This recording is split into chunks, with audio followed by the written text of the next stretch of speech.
आज हम करेंगे earthquake. So what we have here, सबसे पहले जो हमारा टॉपिक है that is what is an earthquake. Earthquake होते क्या हैं? Earthquake is nothing but the shaking of earth. Earthquake is shaking of earth. All right, so यहाँ पे होता क्या है? It is a release of energy which generate waves that travel in all directions. नहीं समझ में आया? ओके, समझते हैं होता क्या है। सो इन लाइंस के ऊपर जाने से पहले ना हम एक पूरी की पूरी पिक्चर देखेंगे कि होता क्या है एक्चुअल में, ये पूरा का पूरा प्रोसेस क्या है। तब आपको ये समझ में आएगा कि ये वेव्स कैसे जनरेट होती हैं, फिर वो सभी डायरेक्शंस में कैसे मूव करती हैं। All right, so what we have here, हमारे पास ना हमारी अर्थ है। हम बहुत पहले की बात कर रहे हैं जब अर्थ बनना स्टार्ट हुई थी। ये मेरी अर्थ है, बहुत ज़्यादा गर्म है। ऑल राइट, ये अर्थ बनी हुई है कुछ छोटे छोटे पार्टिकल्स की, वेरी स्मॉल पार्टिकल्स, और ये बहुत ज़्यादा गर्म है। बहुत टाइम पहले जब यहाँ पर रेन हुई, अर्थ के ऊपर यहाँ पर रेन हुई, ये पार्टिकल्स क्या हुए? कंडेंस होना स्टार्ट हुए, कूल डाउन। अर्थ कूल हुई, पार्टिकल्स कंडेंस हुए। कंडेंसेशन की वजह से ये क्या हो रहा है? पार्टिकल्स कोलैप्स कर रहे हैं एक दूसरे से, और ये छोटे छोटे पार्टिकल्स एक दूसरे के साथ मिलकर कोलैप्स कर कर क्या कर रहे हैं? बड़े पार्टिकल्स बना रहे हैं। यहाँ पर मेरे पास ये पार्टिकल्स बड़े होने स्टार्ट हो गए। फर्दर इनका कोलैप्स हो रहा है और बड़े पार्टिकल्स बन रहे हैं। ऑल राइट, इसके बाद यहाँ पर क्या हो रहा है? दिस इज़ माई अर्थ। यहाँ पर बहुत बड़े बड़े रॉक्स बन गई हैं, पार्टिकल्स बन गए हैं। लास्ट में मेरे पास होगा क्या? जो सबसे ज़्यादा हैवी पार्टिकल्स होंगे वो यहाँ पर सेंटर में आ जाएंगे इन दिस अर्थ। जो थोड़े से लाइट होंगे वो इसके अराउंड यहाँ पर मूव करेंगे, और जो बिल्कुल लाइट होंगे वो यहाँ पर सरफेस पर आ जाएंगे। तो जो सबसे ज़्यादा हैवी पार्टिकल्स से जो सेंटर में इकट्ठे हुए, उन्होंने क्या किया? अपनी एक लेयर बना ली यहाँ पर। इस लेयर को हम कहने लगे core. This is my core. Okay, इसके बाद जो कुछ और हैवी पार्टिकल्स थे that is in the molten form, जो मैग्मा लिक्विड फॉर्म में थे, उन्होंने अपनी एक लेयर बना ली जिसको हमने कहा मेंटल। जो थर्ड लेयर बनी दैट इज़ अ क्रस्ट, जो हम पर पार्टिकल्स रॉक्स बिल्कुल लाइट थी, बिल्कुल light as compare to these two rocks, these two layers. All right, तो यहाँ पर हमारे पास कोर बनी, मेंटल बना और क्रस्ट बना। क्रस्ट वो लेयर है दैट इज़ अ सरफेस जहाँ पर हम अपना पूरा एग्रीकल्चर करते हैं, इंडस्ट्रीज़ बनाती हैं, अपने घर बनाती हैं, सब कुछ क्रस्ट के ऊपर यहाँ पर सरफेस पर होते हैं। ऑल राइट, तो ये चीज़ हो रही है हमारे पास। अब मेरी ये क्रस्ट है जो ऊपर वाला पार्ट, ये क्या है? कुछ प्लेट्स का बना हुआ है। यहाँ पर ऐसे कुछ प्लेट्स हैं, ऐसा नहीं है कि ये पूरी की पूरी एक ही है। ये क्या है? कुछ प्लेट्स का ऐसे बना हुआ है। ओके, ये है मेरी क्रस्ट। अगर हम मेंटल की बात करें, मैंने आपको अभी बताया कि जो मेंटल में है क्या है मेरे पास? Magma. This magma is in liquid form, ये आपने याद रखना है, ठीक है? फिर इस पॉइंट पर हम दोबारा आएंगे।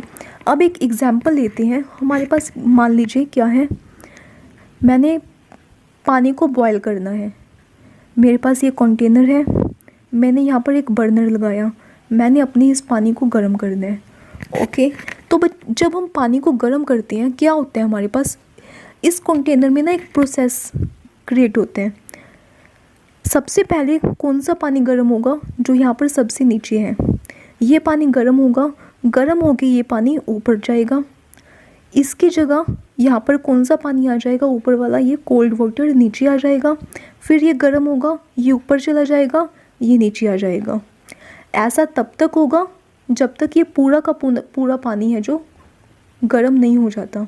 लेकिन मैंने पानी तो गर्म हो गया, बॉयल हो गया, लेकिन मैंने बर्नर अभी भी बंद नहीं किया, वो अभी भी चल रहा है, अभी भी हीट जनरेट हो रही है, टेम्परेचर और ज़्यादा हाई हो रहा है। यहाँ पर क्या हो रहा है? प्रेशर बन रहे हैं। इसकी वजह से क्या होगा? जब बहुत ज़्यादा हीट जनरेट हो जाएगी, टेम्परेचर बहुत ज़्यादा हाई हो जाएगा, ये पानी है जो बाहर आने की कोशिश करेगा। कुछ बबल्स लाइक ब्लो करेंगे। यहाँ पर ये पानी ऊपर उठने की कोशिश करेगा, यहाँ पर कुछ बबल्स टाइप ब्लो करेंगे। ऐसा होता है यहाँ पर? यस होता है। तो बच्चे जो ये प्रोसेस है ना यहाँ पर इस कंटेनर के अंदर ये हो रहा है इस तरह वाला, दैट इज़ अ करंट। इसे हम करंट कहते हैं। कौन सा करंट? Convection current. इस कंटेनर के अंदर क्या हो रहा है? कन्वेक्शन करंट जनरेट हो रहा है, हो गया है। और वो क्या कर रहे हैं? वो इस तरह से फ्लो कर रहे हैं। सेम एज दिस कहाँ पर होते हैं? हमारे जो अर्थ के इंटीरियर में मेंटल में होते हैं। मेंटल है ये मेरी, इसके ऊपर यहाँ पर क्या है? क्रस्ट है। This is my crust. Mental में क्या हो रहा है? मैग्मा है, लिक्विड फॉर्म में है, उसके ऊपर और ज़्यादा हीट पड़ रही है, और ज़्यादा प्रेशर पड़ रहा है। यहाँ पर मेरे पास हर जगह कन्वेक्शन करंट फ्लो कर रहे हैं मेंटल के अंदर। और ज़्यादा हीट और ज़्यादा प्रेशर की वजह से जो ये कन्वेक्शन करंट है ये क्या करते हैं? इस क्रस्ट के ऊपर थोड़ा प्रेशर जनरेट करते हैं। ये क्या कर रहे हैं? इस क्रस्ट के ऊपर थोड़ा सा प्रेशर जनरेट कर रहे हैं। अब यहाँ पर जो प्लेट्स हैं इनके ऊपर जब थोड़ा प्रेशर पड़ेगा, ये एनर्जी क्योंकि बाहर आने की कोशिश कर रही है, इसको रास्ता बनाना है, तो ये बच्चे क्या करते हैं? इन प्लेट्स में क्रैक जनरेट कर देती हैं। इन प्लेट्स में क्या कर देते हैं? क्रैक जनरेट कर देते हैं, क्योंकि इस एनर्जी को बाहर आना है। ये मैग्मा बाहर आना चाहते हैं, अपना रास्ता बना रहे हैं, ये क्रैक जनरेट करेंगे। तो जब ये क्रैक जनरेट कर रही है, यहाँ पर एनर्जी जो ये रिलीज़ होने की कोशिश कर रही है, that will make the earth shake. इसकी वजह से क्या करती है? अर्थ शेक करती है। ओके, थोड़ा और इसको सिंप्लीफाई करती हैं। होता क्या है? ये मेरे पास मेरी एक प्लेट है, इसके नीचे यहाँ पर कन्वेक्शन करंट फ्लो कर रहा है, यहाँ से एनर्जी रिलीज़ हो रही है। ये एनर्जी यहाँ पर रिलीज़ होगी, यहाँ पर मेरे पास एक फॉल्ट बन जाएगा। ये फॉल्ट क्या करेगा? इस प्लेट को 2 पार्ट्स में डिवाइड कर देगा, पार्ट 1 पार्ट 2। ये फॉल्ट और ज़्यादा एनर्जी रिलीज़ करता जा रहा है, करता जा रहा है, करता जा रहा है। कुछ टाइम तक तो हमारी जो फोर्स ऑफ फ्रिक्शन होती है वो इन दोनों प्लेट्स को आपस में क्या करके रखेगी? बाइंड करके रखेगी। लेकिन एक टाइम ऐसा आता है जब ये एनर्जी ओवरकम कर जाती है, ये जो फोर्स है वो फ्रिक्शन को ओवरकम कर जाती है, and these plates slide past to each other. ये इस तरफ मूव कर जाएगी, ये इस तरफ मूव कर जाएगी। दोबारा समझते हैं होता क्या है। ये मेरी प्लेट है, इस फॉल्ट ने इसको 2 पार्ट्स में डिवाइड किया। कुछ टाइम तक तो ये थोड़ा सा साथ में रहेंगे, लेकिन एक टाइम आएगा कि एनर्जी इतनी ज़्यादा हो जाएगी इस प्लेट में, हर तरफ यहाँ से एनर्जी ऐसे रिलीज़ होगी। ऑलराइट, और यहाँ पर क्या आएगा? अर्थक्वेक आएगा,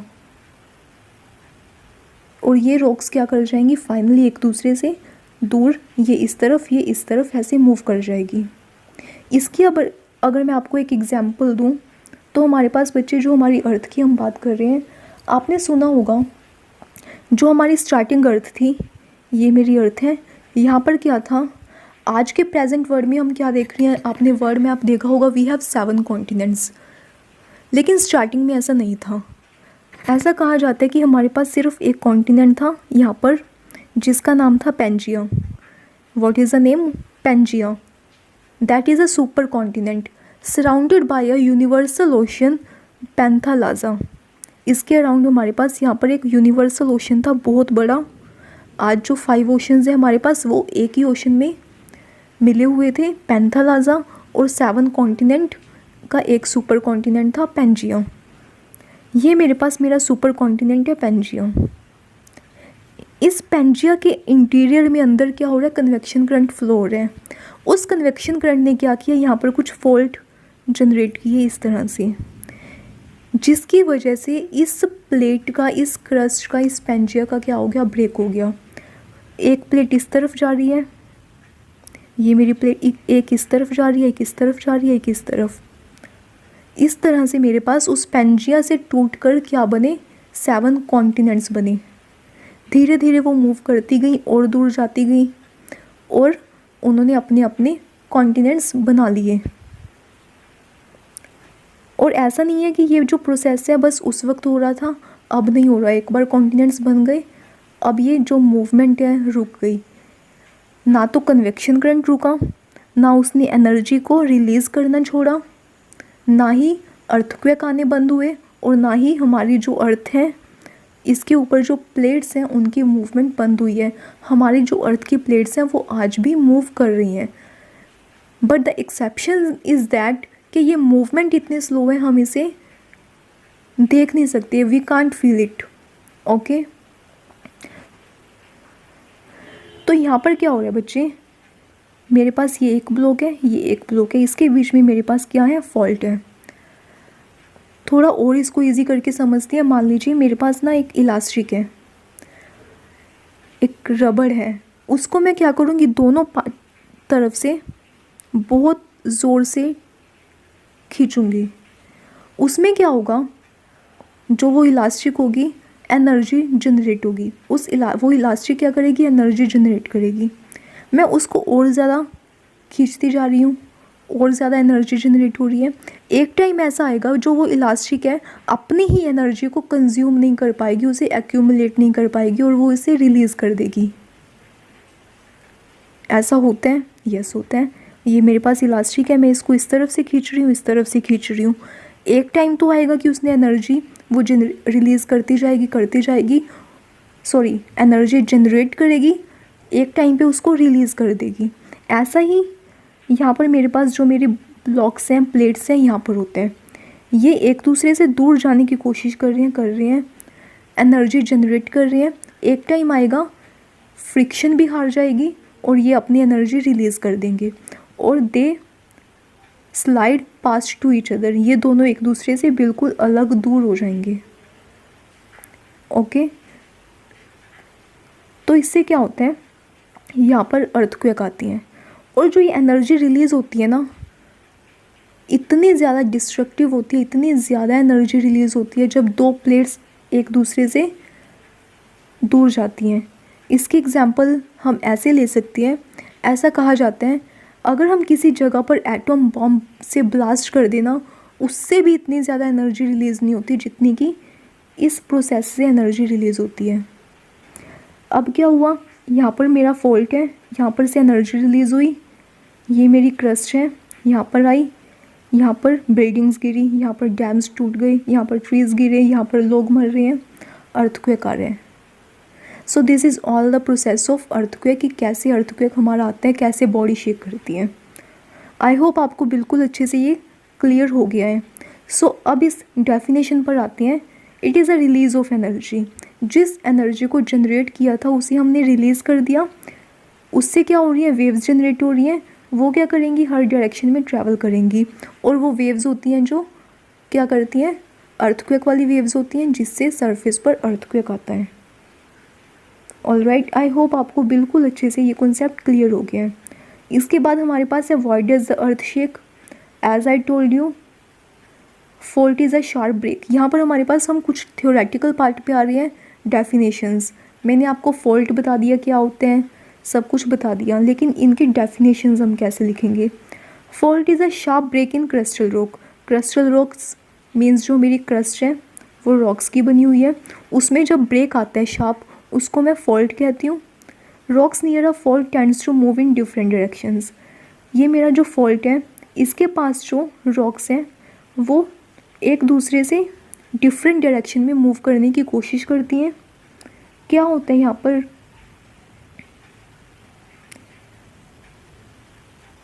creates friction but the force overcome friction. इससे क्या होती है, फ्रिक्शन की जो फोर्स है, जब एक दूसरे से ये दूर जा रही हैं ऑपोजिट डायरेक्शन में, फ्रिक्शन जनरेट होती है, लेकिन जो ये फोर्स है वो फ्रिक्शन को ओवरकम कर लेगी, and they slide pass through one another, और ये एक दूसरे से दूर चले जाएंगे, जिससे एनर्जी रिलीज़ होगी। Energy waves travel in the different directions, and the point जहाँ से यहाँ पर हमारे पास एक न्यू टर्म आई है, फोकस। जिस पॉइंट से एनर्जी रिलीज़ होगी उस पॉइंट को हम कहते हैं फोकस। यहाँ से एनर्जी रिलीज़ हो रही है और यहाँ से हर डायरेक्शन में ये मूव करेगी, and this is a focus of an earthquake. Alright, After that, what we have here, the point on the surface nearest to the focus is epicenter. ये मेरा फोकस है, यहाँ पर इसने क्या किया, एनर्जी जनरेट करके फॉल्ट क्रिएट किए। ये मेरा सरफेस है अर्थ का। इस फोकस के बिल्कुल ऊपर वाला जो पॉइंट होगा ना सरफेस पर, this is my epicentre, that is my epicentre. इस पॉइंट पे सबसे ज़्यादा डिस्ट्रक्शन होती है जब भी अर्थक्वेक आते हैं ऑन द एपिसेंटर, क्योंकि सबसे पहले एनर्जी यहीं पर अटैक करती है। So this is all in that topic earthquake. I hope आपको बिल्कुल अच्छे से क्लियर हो गया कि कैसे अर्थक्वेक आते हैं, कैसे हमारे पास जो हमारी अर्थ है वो शेक करती है। So thank you, have a nice day.